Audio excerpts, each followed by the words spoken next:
Thank you for the lovely introduction. I'm happy to be here. I'm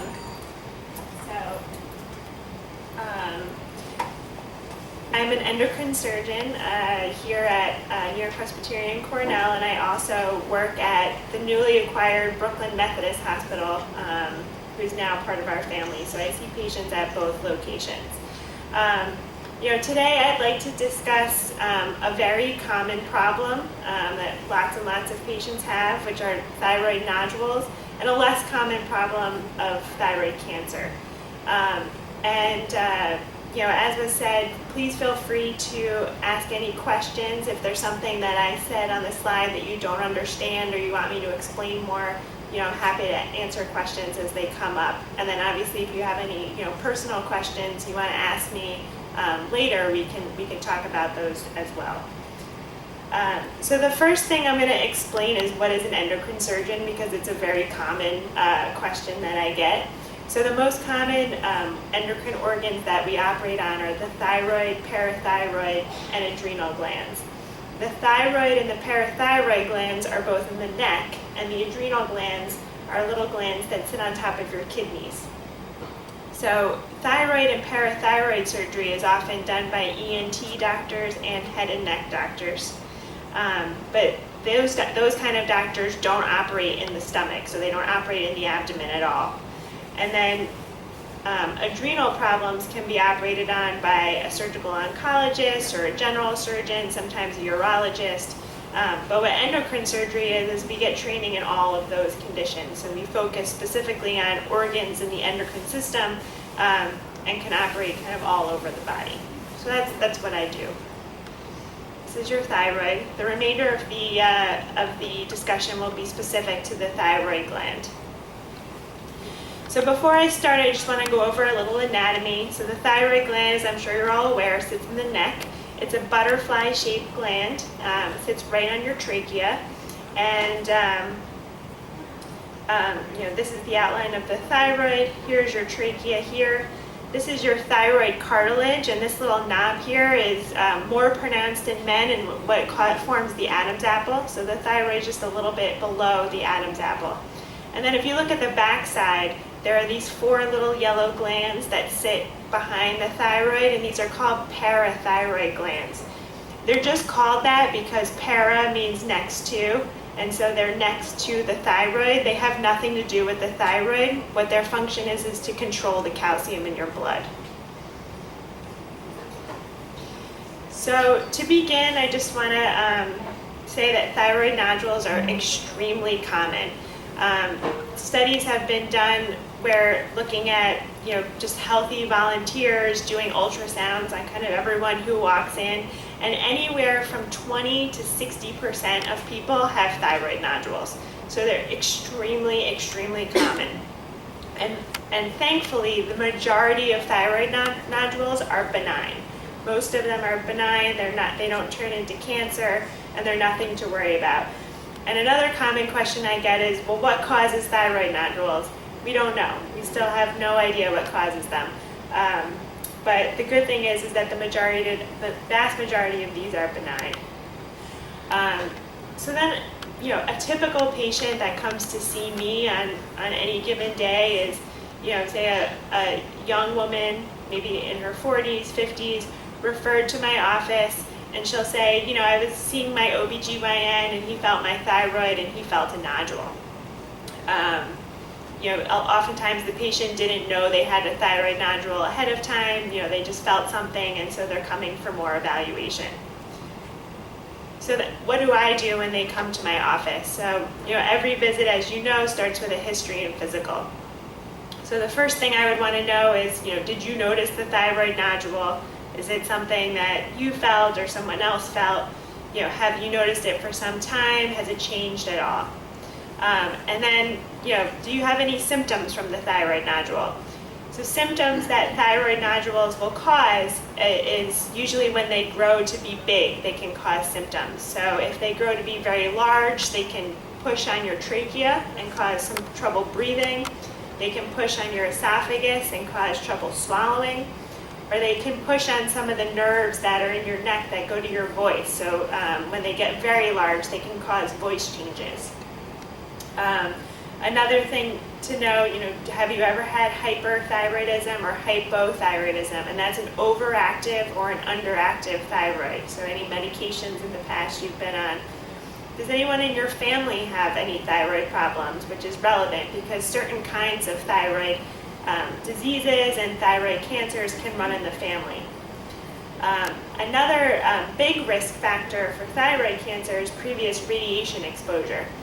And this is not just, just going to the dentist and getting an x-ray. We're usually talking about radiation treatment, like you've had breast cancer and you had radiation, or you had lymphoma and you had radiation, or people who lived very close to the Chernobyl disaster were found to be at higher risk for developing thyroid cancer.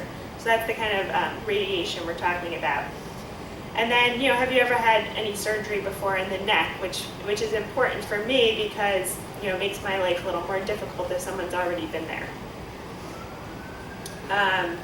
When I do my physical exam, I'm going to feel for the thyroid. Is it large? Is it small? Usually an enlarged thyroid we refer to as a goiter. Anyone who has either an enlarged thyroid or has a lot of nodules in their thyroid, that's called a goiter. Big goiters are less common in this country because we have iodine in our salt. So usually when the thyroid uses iodine to make thyroid hormone, and if in countries that are iodine deficient, your thyroid is trying to make thyroid hormone but doesn't have enough iodine. So the thyroid will grow quite big, and a lot of times you'll see pictures of people from other countries with very large thyroids. Since iodine was introduced into the salt in the United States as a public health initiative, the incidence of goiter has gone way down, so we don't see a lot of big goiters here. Patients may also have very small thyroids, which is often caused by something called Hashimoto's thyroiditis, which is an autoimmune disease. Some thyroids will grow quite large, so I like to see if I can feel the bottom part of the thyroid, because when thyroid nodules grow to be very large, they can go into the chest.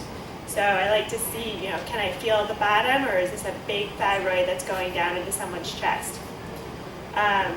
Pemberton sign is something that you see when your thyroid grows to be very large. So what will happen is the thyroid will be really big, and it'll block some of the veins from draining from the head. So if the patient lifts their arms up like this, they won't be able to stay like this for very long because they'll have some trouble breathing and their face will turn blue. So that's one of the physical exam signs that we look for. And then the other thing I look for is, are there any abnormal lymph nodes? Do I feel anything enlarged on the side of the neck?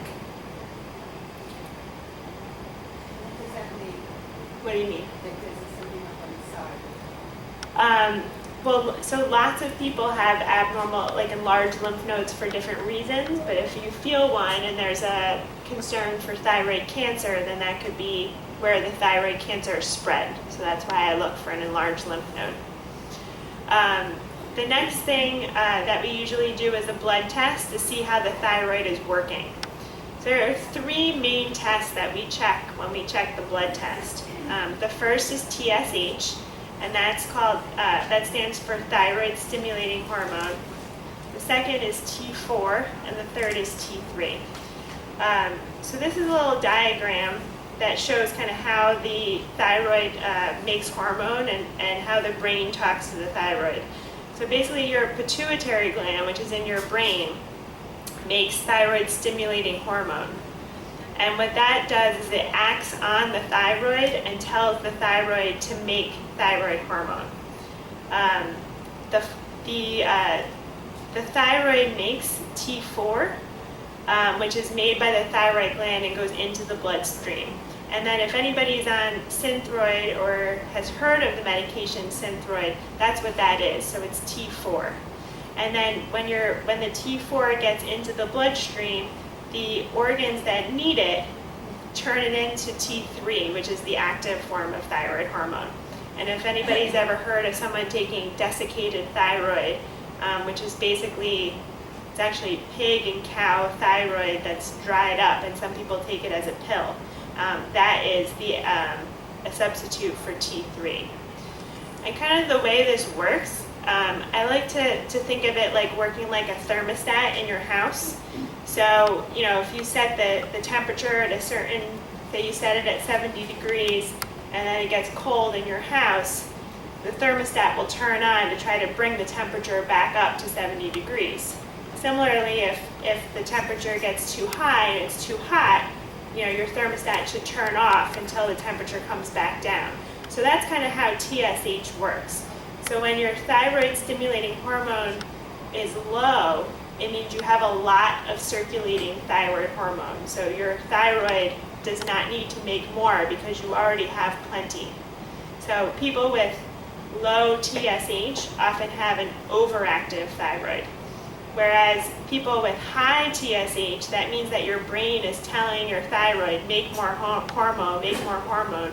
So that means that your thyroid is underactive. So it's kind of counterintuitive, but that's the way that it works. So after we've done the blood test so that we see how the thyroid is working, the next thing we usually do is look at the thyroid to see, what it looks like and what the nodule itself looks like. And ultrasound is the best imaging study to look at the thyroid. But sometimes people have come to see me and they've already had a CAT scan, and the CAT scan says they have a nodule in their thyroid, and then I'll send them for an ultrasound, and they're like, why are you getting the ultrasound? I already have this CAT scan. The ultrasound tells us a lot of things about the thyroid that the CAT scan cannot tell us. So this is the best imaging study that we use. And the things that I look for when we do an ultrasound in the thyroid is basically to tell me what the nodule looks like, and that can help me decide, one, whether it needs to be biopsied, and two, what the risk of cancer in that nodule is. So this is a nice little chart that was put out by the American Thyroid Association and shows different features of the nodules with increasing risk of malignancy.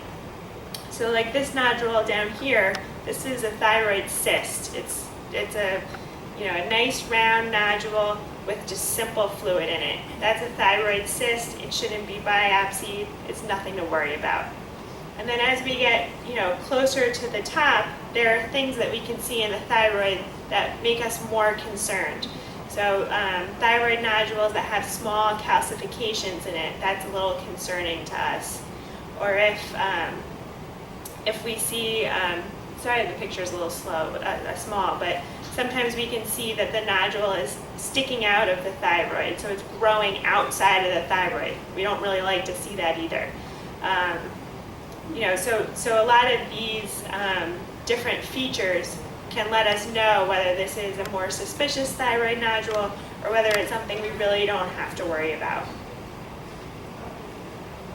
And then based on the features that you see on the ultrasound, there are different recommendations for at what size you should biopsy the nodule. So like this I was talking about here, a benign nodule that looks purely cystic. The risk of malignancy is less than 1%, so very small chance of cancer, and it's recommended to not be biopsied at all. And then as the suspicion goes up, the size at which you biopsy it goes down. So, some that look pretty benign, we won't biopsy them until they get to more than 2 centimeters. Ones that look more suspicious, we'll biopsy them when they're 1 centimeter. In general, thyroid nodules smaller than 1 centimeter, we really don't biopsy. We're trying to stop doing that because, as I'll discuss later, thyroid cancer has been kind of overdiagnosed lately, and we've been finding smaller and smaller tumors that aren't going to cause people problems. So we really want to kind of only take care of ones that are going to cause trouble in people. So that's why the recommendation now is to not biopsy anything that's smaller than 1 centimeter. What? Smaller than 1 centimeter. So if it's listed in millimeters, like if it's 6 millimeters, we try not to biopsy those. We try to just watch those. So a thyroid biopsy is usually done using an ultrasound. It's done in the office. We use an ultrasound and a very small needle and take a sample of the cells and give them to the pathologist, and then they can look at it, and basically they give us one of three answers, which is right here. It's either definitely benign, definitely cancer, or we don't know, which is what we call an indeterminate thyroid nodule. And that just means that based on the information they have, they're not able to tell for sure one way or the other. Luckily, the majority of thyroid biopsies, like I mentioned before, are benign. And that's about 60 to 80% of all biopsies. The definitely cancer makes up about 5 to 10% of all biopsies. And then this we don't know category is about 15 to 30% of all biopsies. So I'm going to start with benign nodules. So usually if you have a biopsy and it comes back as benign, nothing needs to be done. Oftentimes we just watch them with ultrasounds to make sure that they're not getting bigger. But otherwise, if it's stable for some time and your biopsy says it's benign, we can usually forget about it. There are a couple of reasons that we remove benign thyroid nodules. One of them is size. When nodules grow to more than 4 centimeters, we start to think about taking them out. The reason being that if you have a very large thyroid nodule and I'm putting a very small needle in to take a biopsy and it comes back as benign, I can feel pretty good that this little part right here is benign. But if the nodule is quite big, I can't sample the whole nodule with my little needle. So once it starts getting to be more than 4 centimeters, we start worrying about sampling error. So we worry, is what we biopsied representative of the entire mass? So then, then it's time to have a conversation. Should we keep watching this or should we remove it just to be certain? Another reason to remove a benign thyroid nodule is sometimes they get quite large. They can be 7, 8 centimeters and cause trouble. They can push the trachea over to the side, make it tough to breathe. They can compress the esophagus, make it tough to swallow. And like I mentioned before, one of those things I look for on physical exam is whether it goes down into the chest. And a lot of times very big thyroids can go down into the chest, and we usually like to take those out because they can cause some problems. Another reason to remove a benign nodule is that sometimes benign nodules can make too much thyroid hormone and make you overactive thyroid. So they can make you hyperthyroid. So if we do tests that determine that it's really one of your nodules that's causing you to be hyperthyroid and not your whole thyroid, then we can remove just that nodule. And then finally, sometimes people have a really large nodule and they just don't like the way it looks and they want it out. And that's certainly a reason to remove it. That's basically all I'm going to say about benign thyroid nodules. So moving back to that category of thyroid nodules that are the indeterminate, the ones that I said we don't know and we can't tell if they're benign or malignant. So basically this chart here is the results that we get from a thyroid biopsy. So one of the options is that it's non-diagnostic, so maybe we didn't give them enough cells. Usually in that case we just repeat the biopsy. The second option is it's benign. And then the last option is that it's definitely cancer. And then there's these three in the middle. They call it atypia of undetermined significance, follicular lesion, follicular neoplasm, or suspicious for malignancy. These are all fall into that category of indeterminate thyroid nodules where we need some more information before we can figure out whether or not this is a thyroid cancer. So what do we do when we have one of these indeterminate thyroid nodules? So before about 10 years ago, the typical management was that we would remove half of the thyroid, we would do surgery, take out the half of the thyroid that has the indeterminate thyroid nodule, send it to the pathologist who would look at it under the microscope, and then they would tell us this is benign or this is cancer. Now this was a bit of a problem because the risk of cancer in one of these indeterminate thyroid nodules is about 20%. So that meant we were doing all of these surgeries, and 80% of the time it was for a benign thyroid nodule. So lots and lots of research has been done about ways that we can better improve our percentage and do less diagnostic surgery. So a bunch of tests have come out. These are some of them, called Afirma, ThyroSeq, ThyGenX, Thyromere.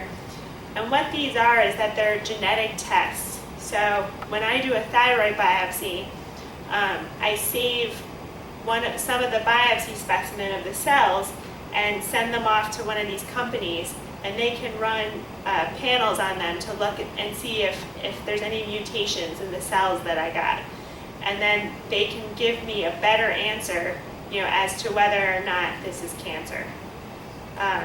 The two most common ones are the Afirma and the ThyroSeq.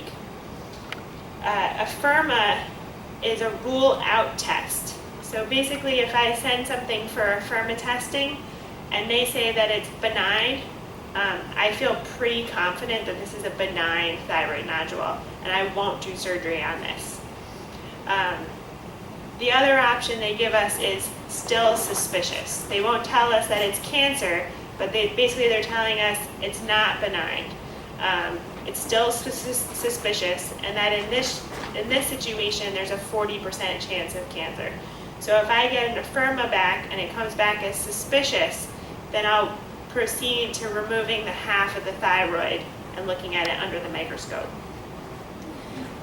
This ThyroSeq test was developed by the University of Pittsburgh, and this is a rule-in test. So they look at certain mutations that are known to be present in patients with cancer, and if you have one of those mutations, they say this is definitely thyroid cancer, and then we do appropriate surgery. But when they say that they don't find any of those, it's still kind of indeterminate. So oftentimes we'll do the surgery to take a look under the microscope. Unfortunately, these are competitors. I think if they were able to combine their tests, we might get a lot more information. But for now, usually people will come with kind of one or the other. Again, if after doing these molecular tests, the result is still indeterminate, we don't know if it's thyroid cancer or not. Usually what we do is we take out half of the thyroid that has the nodule, along with the isthmus, which is the middle part of the thyroid that connects the two wings, unless there's some other reason to remove the whole thyroid. So sometimes people have a lot of nodules on both sides and they're kind of tired of getting biopsies all the time, then we may just remove the whole thyroid. But most of the time we would just take out the one half. You might ask, why not just remove the nodule? So we don't usually remove just a nodule from the thyroid. The reason being that every time you do a surgery, it causes scar tissue. So if I did a surgery where I just removed one thyroid nodule and it turned out to be cancerous, I would have to go back to that same part of the neck and take out the rest of the thyroid.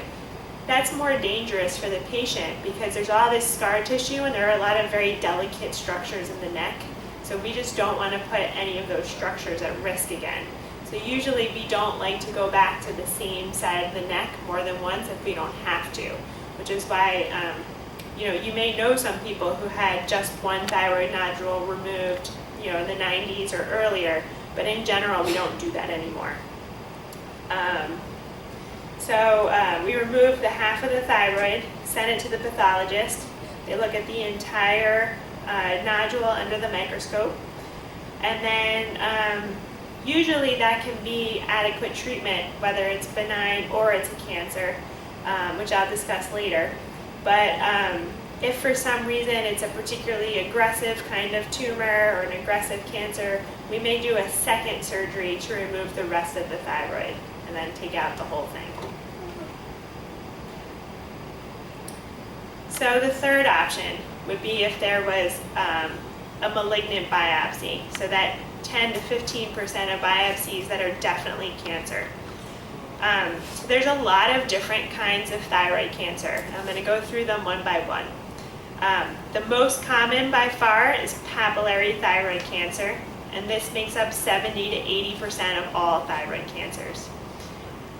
The second most common is follicular thyroid cancer, which makes up 10 to 15%. Together, papillary thyroid cancer and follicular thyroid cancer are also called differentiated thyroid cancers, and those make up the vast majority of thyroid cancers and will really be the focus of the rest of this talk. There are other less common thyroid cancers. Medullary thyroid cancer comes from a cell that actually also controls the calcium in your blood and actually has nothing, doesn't really make thyroid hormone, but it's in the thyroid. And that's about 2% of cancers. There are the thankfully rare, poorly differentiated and anaplastic thyroid cancers. It's good that they're rare because they're one of the very few thyroid cancers that's very aggressive. And then there's something new that you may have read about in the New York Times called NIFT-P, which used to be cancer and is not. And we'll talk about that later. So this is a picture of a papillary thyroid cancer. This is a thyroid that's been removed and cut in half. And if you looked really close, you can it's called papillary thyroid cancer because it grows in little papilla. So it has little little arms that come out that contain the tumor cells. And you can see that here. Here's a little arm here, a little arm here. And these are all little tumor cells in the thyroid. So as I mentioned, this is one of the differentiated thyroid cancers, and this, including follicular cancer, makes up about 90% of all thyroid cancers. The incidence is increasing a lot. It's tripled from 4.9 per 100,000 people, so meaning if 100,000 people, for every 100,000 people, about 5 will be diagnosed with this, to in 2009, now of 100,000 people, 14 people will be diagnosed with this. So we're finding more and more of these. And in 2014, there were 63,000 new cases diagnosed.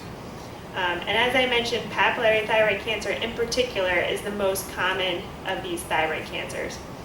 And by 2019, it's projected to be the third most common cancer in women.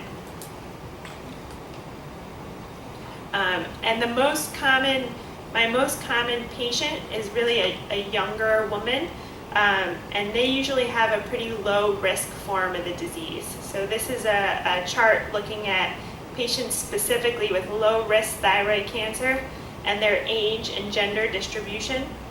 So you can see the majority of patients are between 25 and 45, and these are the men here, and these are the women. So much more common in women and very common in younger women.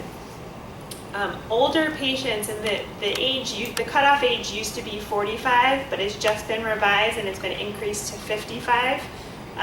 But older patients who present with thyroid cancer are thought to be a little bit higher risk, although I think that's slowly disappearing as these become more and more common. So papillary thyroid cancer can be associated with radiation exposure, as we discussed before. So if you've had a history of radiation for another cancer or live, next to a nuclear disaster, this is the kind of cancer that you can get. It's often multifocal, which means that there's sometimes a lot of tumors throughout the thyroid. And this kind of cancer usually spreads through the lymph nodes. And lymph node disease is extremely common. So a study was done where patients with thyroid cancer, they removed all the lymph nodes in the middle and all the lymph nodes on both sides of the neck and looked at them under the microscope. And about 2/3 of patients, if you looked at everybody, will have disease in the lymph nodes in the middle and about 1/3 on each side. So they're very, very common. But as I'll discuss later, we don't remove lymph nodes on everybody with thyroid cancer because a lot of times the thyroid cancer cells go to the lymph nodes and then don't grow at all. So it's extremely common to have lymph node metastases in papillary thyroid cancer. But distant spread of the tumor. So if the tumor going to the lungs or the bone or the liver, that's extremely rare in this kind of cancer. It happens, but it's more rare. The prognosis is excellent. So one of my mentors always said, to our thyroid cancer patients, make sure you find an endocrinologist who's younger than you, because you're going to be around a long time. So the prognosis is very, very good, but you have to follow it forever, because it's a very slow growing tumor, and like I said, it's very commonly in the lymph nodes, and we just have to watch them to see whether or not those lymph nodes grow or not. So it can always come back, but luckily our patients always tend to do very well. And indeed, this is a study actually published in 1977, but this was one of the seminal articles in thyroid cancer. This gentleman, Dr. Mazzaferri, he worked for the Air Force, and he was an endocrinologist, and he looked at almost 600 patients that were in the Air Force that had thyroid cancer. And this box over here shows the survival of the patients with papillary thyroid cancer compared to the rest of the population. So you can see this dark line was the patients with the papillary thyroid cancer, and the dotted line are the rest of the population. And even though this dark line looks a little lower than this line, these are considered to be no different. So, and this is way up here by 95%. So this is at 12 years, 95% of the patients with papillary thyroid cancer were still alive, which is pretty good compared to most other cancers that you would see. However, I did mention that there's a high risk of the tumor sometimes coming back. So even though they lived a long time, a lot of patients had recurrence. So up to about 20 to 30% of patients had the tumor come back, in which case it was just removed again. But and this data holds true today. So the 10-year survival in patients with papillary thyroid cancer is about 95%, but the risk of recurrence over your whole life is about 20 to 30%.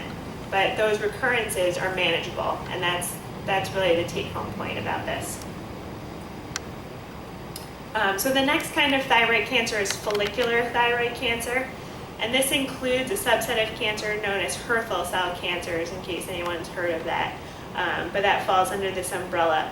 And these are associated with low iodine intake. And like I mentioned before, the countries that had low iodine are at higher risk for developing goiters and big thyroid nodules. So oftentimes we see these in patients with kind of big thyroids. They're unifocal, so usually there's only one tumor. They're not scattered throughout the thyroid like we see in the papillary thyroid cancer. And this kind is less likely to go to the lymph nodes and more likely to spread to other places, kind of like usually the lung or the bone. Again, a good prognosis, not as good as papillary, but still with a 10-year survival of about 90%, so still very good prognosis. Medullary thyroid cancer is one of those more rare ones. Like I mentioned, about 2% of all thyroid cancers. And this grows from the parafollicular C cells in the thyroid. This is a different kind of cell, so they're not normal thyroid cells, they're different cells. And these cells make calcitonin, which is a hormone that works in your body. If your calcium's too high, it will help you get rid of excess calcium. Excuse me. This kind of cancer it can be inherited, and it's more likely to run in families than the other two cancers, which can run in families. But if I see a patient with medullary thyroid cancer, I'm going to be a little more concerned about the rest of their family. The inherited forms of medullary thyroid cancer usually come in a syndrome. So patients, you also have to look for parathyroid problems. I mentioned those parathyroids are the glands that sit next to your thyroid. And then some of these patients will also have adrenal gland tumors, which are the glands that sit on top of your kidneys. So these three kind of all go together. So if I see a patient with medullary thyroid cancer, I always look for problems with these other glands, and then I often send the patients for genetic testing, or at least for genetic counseling, to talk to a counselor, make sure there's no one else in their family with a similar kind of cancer, and then get them tested if it's appropriate. And then this cancer is a little more aggressive than the papillary thyroid cancer and the follicular thyroid cancer. 10-year survival is about 65%. Again, if you catch this cancer early, patients can do well, but a lot of times people don't know they have this until it's already spread to distant places. So this one can go to the lymph nodes, and it can also spread to the liver.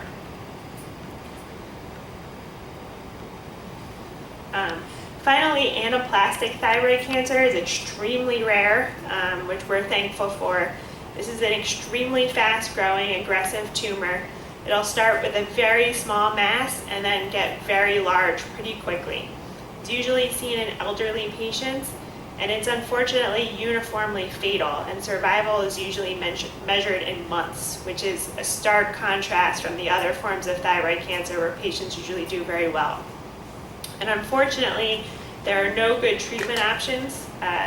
We are working on some in our laboratory, but there have been no good ones as of yet, because number one, the cancer is so rare that it's hard to study it, and number two, the patients don't live very long, so it's hard for us to try the treatment on them. So the goal for these patients is really just to maximize their quality of life.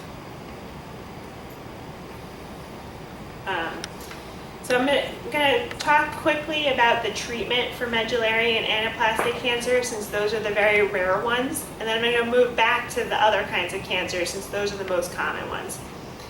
So for patients with medullary thyroid cancer, the treatment is total thyroidectomy, so we remove the entire thyroid, and then we do a central neck lymph node dissection. So that means we remove all of the lymph nodes in the middle of the neck right here.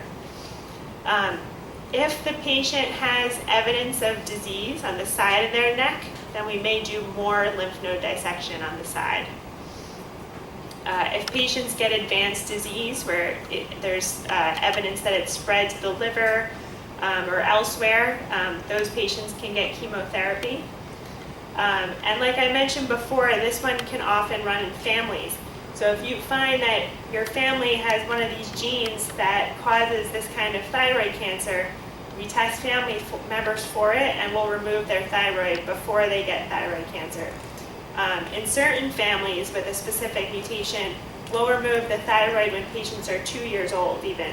So that's why I said it's important to get checked for this, get checked for genetic testing if you have this kind of thyroid cancer. And then patients with the anaplastic cancer, which is the very scary, dangerous cancer, usually the only kind of surgery we can do is really a biopsy, and that's kind of just to make the diagnosis. Most of the time it's kind of growing into different organs nearby, and it's very difficult to remove the entire tumor. There are experimental chemotherapies that we can give for this, but again, we don't have good treatment for anaplastic thyroid cancer, unfortunately. I'm just going to get a sip of water.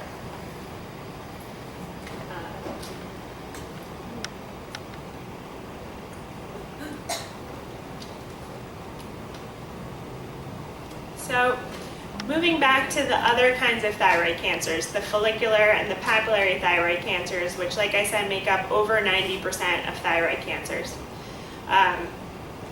So I'm sure most of you are familiar with the general principles of cancer treatment. We do surgery to remove the cancer, we often give chemotherapy, and we give radiation. And those principles can be applied to a lot of different kinds of cancer. In the thyroid, our surgery is we do either total thyroidectomy, so removal of the whole thyroid, or we remove half of the thyroid, thyroid lobectomy in certain patients, and I'll go over that later. Our chemotherapy, we don't actually usually need strong chemotherapy in our patients, which is good for them. So our form of chemotherapy is thyroid hormone. So what we do is, you obviously need thyroid hormone because you no longer have your thyroid. But remember I mentioned the TSH that works as a thermostat. When you give thyroid hormone, it keeps your TSH level low because you have enough thyroid hormone, so you're not getting stimulated to make more thyroid hormone.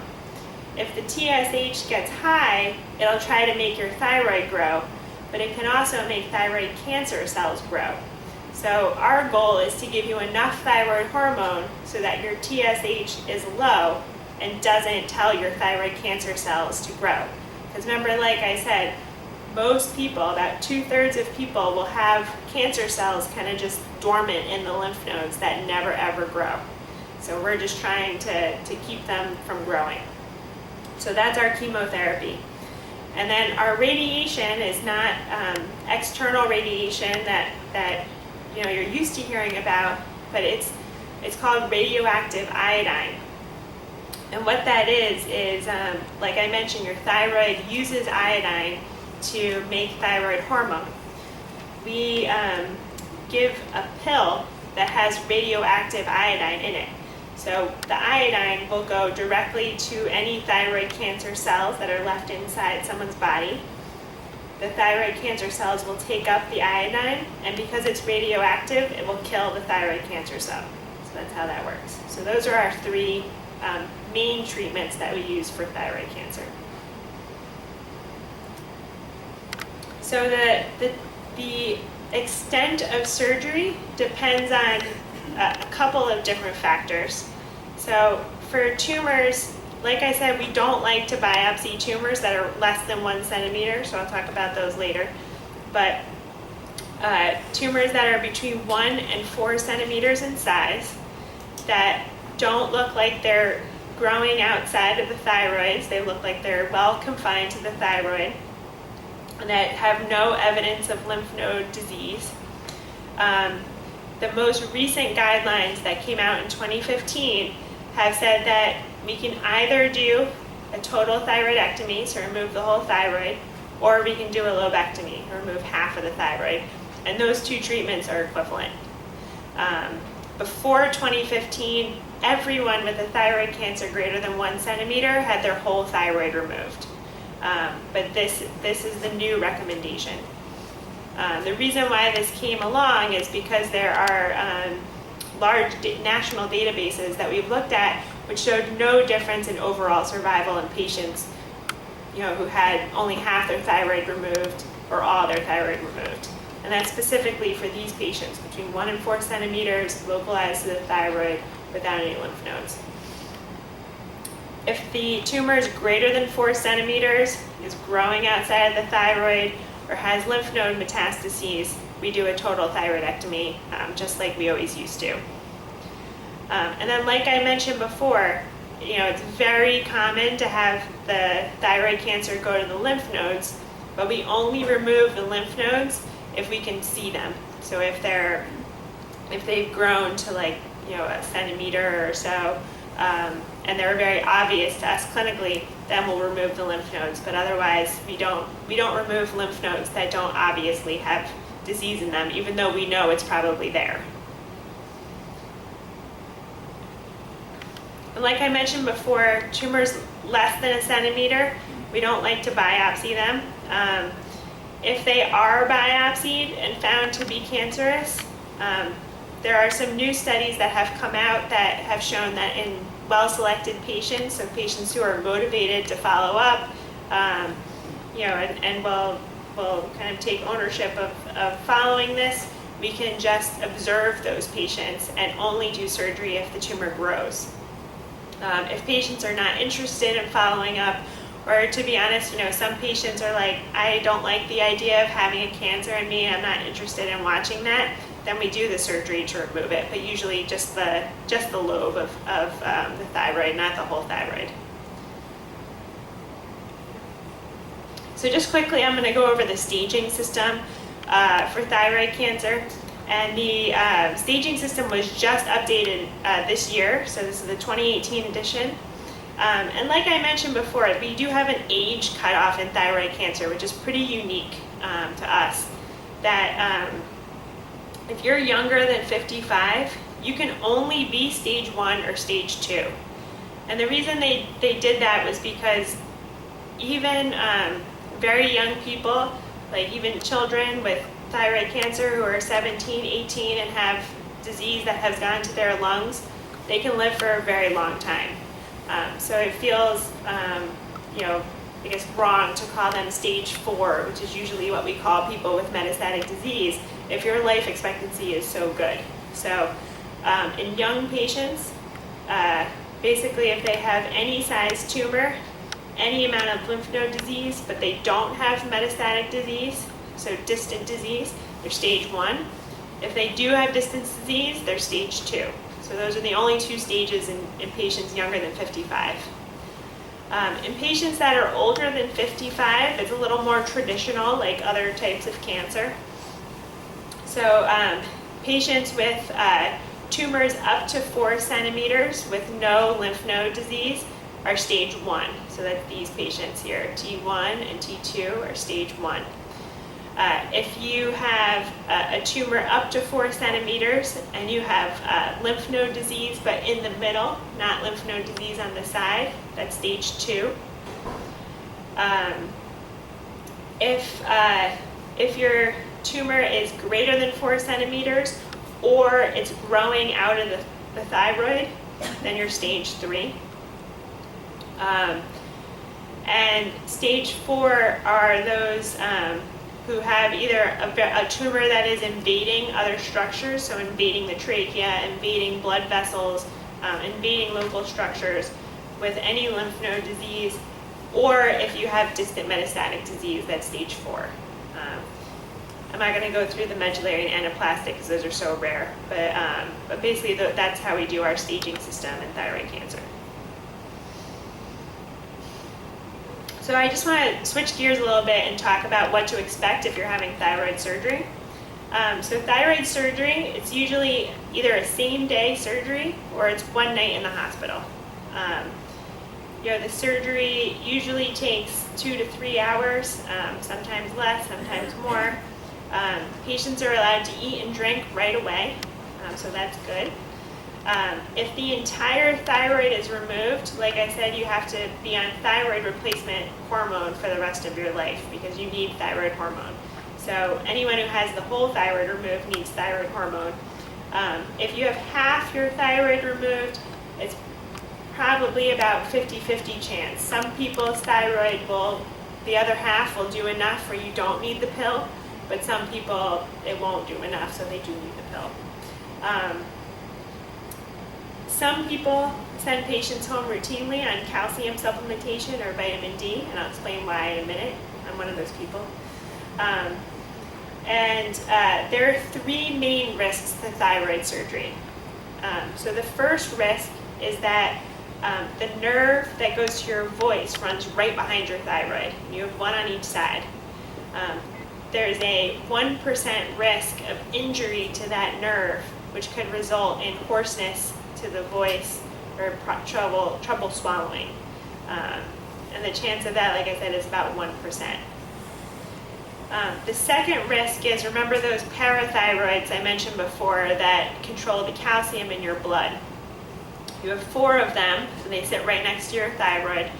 You need one good one to have normal calcium in your blood. So, my job is to remove your thyroid and leave you at least one good working one, but I hope to leave all 4. But sometimes, sometimes all 4 could be damaged during the surgery, or something happens to them during the surgery, and then you need to take extra calcium supplementation because they don't work properly anymore. And the chance of that happening is also pretty low, but it's 1%. More commonly, patients will have a temporary problem with their calcium that gets better in the majority of patients. And for that reason, a lot of thyroid surgeons will send patients home on calcium. We'll send everybody home on calcium, and then the patients who actually need more will kind of declare themselves later. And usually we stop the calcium when they come to see us in the office. The third risk of the surgery is a risk of bleeding.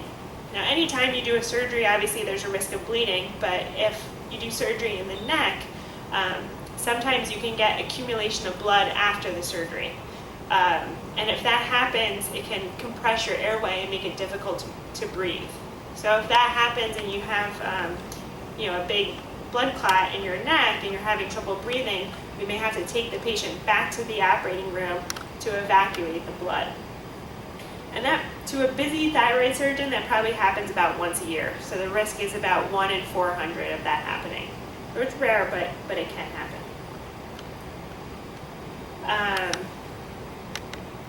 Like I mentioned, if in patients with thyroid cancer, the big decision we have to make after surgery is, does the patient need extra treatment or not? Is surgery enough?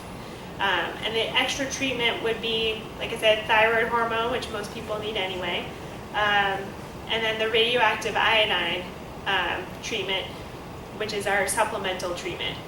So this is given by nuclear medicine specialists. They're radiologists, and they specialize in giving this treatment. And again, like I mentioned, it's a radioactive pill that's taken up by thyroid cells. So there's iodine in the pill. Your thyroid takes up iodine, and it takes up the pill, and because there's radiation attached to the iodine, it kills the cell. This doesn't work if the cell does not take up iodine. So some kinds of aggressive thyroid cancers forget how to be thyroid cells, and sometimes they don't take up iodine very well. So if that happens, then this treatment does not work very well. But luckily, most of the time that does not happen. The other caveat to this treatment is that you must have a total thyroidectomy to receive this treatment. So those low-risk patients I talked about before that have that qualify to only have half of their thyroid removed, we can't give them this treatment. And the studies have shown that we don't need to. So if you have a low-risk thyroid cancer, we can remove half of your thyroid and not give you any additional treatment. But if for some reason, we thought it was low risk and then we did the surgery and we found something that looks a little more aggressive that we want to give the extra iodine treatment, we have to go back and remove the other half of the thyroid so we can give this. The reason being is that if, like I've mentioned several times, spread to the lymph nodes is very common. So the goal of this treatment is to kill any of those cells that have spread to the lymph nodes. If you still have part of your thyroid in place, when I give you the treatment, your thyroid takes up iodine too. It's just going to go right to your thyroid and kill your thyroid and leave the cancer cells behind. So that's why we have to take out the entire thyroid so that the treatment preferentially goes to any cancer cells that are left inside. After surgery, you're usually seen by the surgeon and the endocrinologist. We check certain labs. Thyroidglobulin is a protein made by your thyroid. It's also made by thyroid cancer cells. So usually after we remove the entire thyroid, the thyroidglobulin is very low. If we check the blood work and the thyroidglobulin is going up, that could be a sign to us that there's cancer somewhere that's growing. So that usually, tunes us in that we need to keep looking for something. You can also make some antibodies to thyroid cells. That's a second lab, that if that starts going up, it makes us look to see if the cancer is growing again. And we usually use ultrasound as the best test. So, post-operatively, probably about 6 months after surgery, we'll start getting ultrasounds, and then do them, every 6 months for some time, and then spread them out, as things are stable. If there's concern for recurrence of the thyroid cancer, we can send you back to our friends in nuclear medicine who can give you a similar iodine pill to show us if there's any cancer cells anywhere, because the thyroid cells will take up the iodine pill, and then they can take a picture of where that is. And that'll show us kind of where there's any abnormal cancer cells left over. And as I mentioned, most recurrences of thyroid cancer we treat with surgery. So if we find that, you had your thyroid out and now we're seeing some lymph nodes grow in the neck, usually we can go back in and remove those lymph nodes.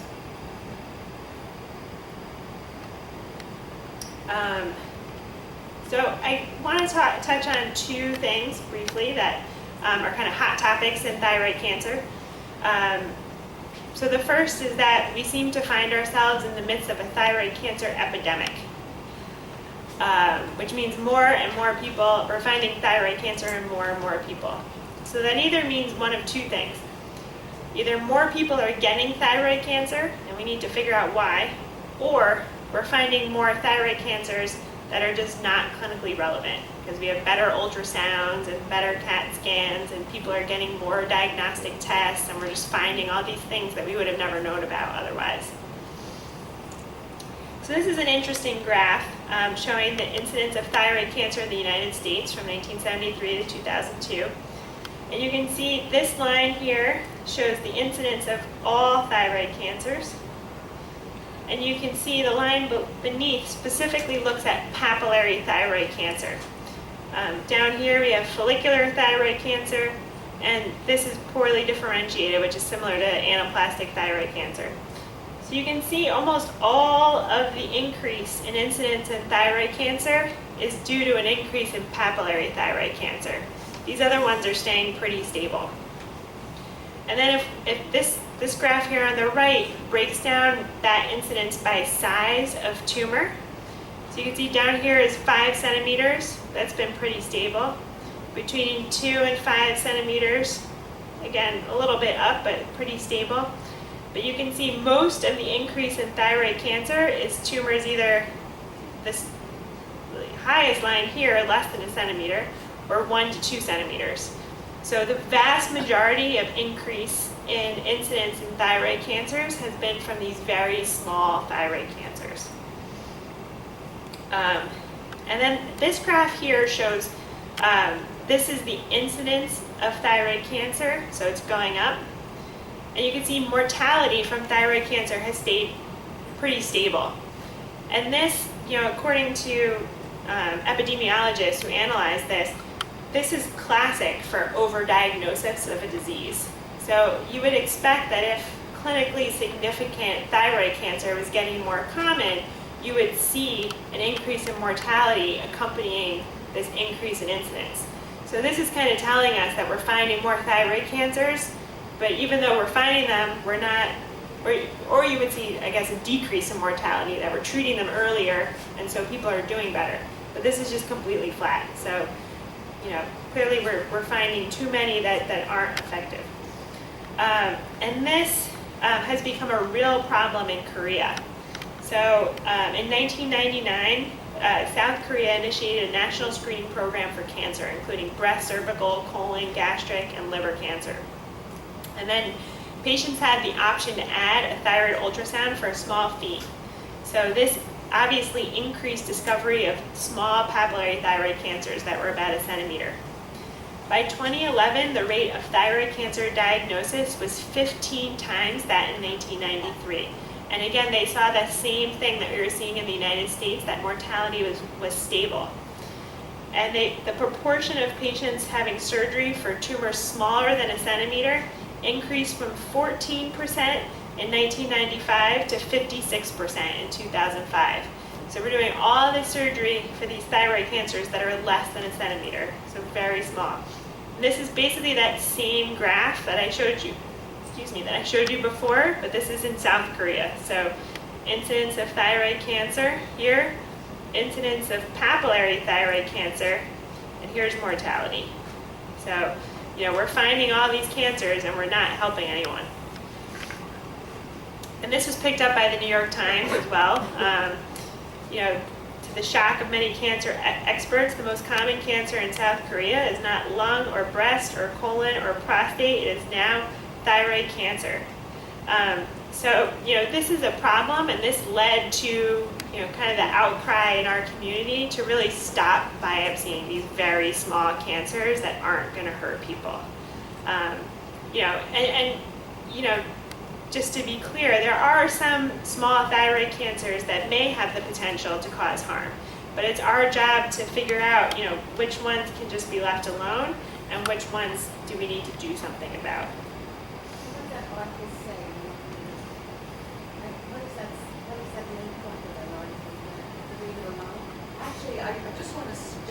finish the talk and then there'll be time for questions. Okay. The last thing I just want to, well, I'll touch on a couple of things quickly. Am I running out of time? Yes.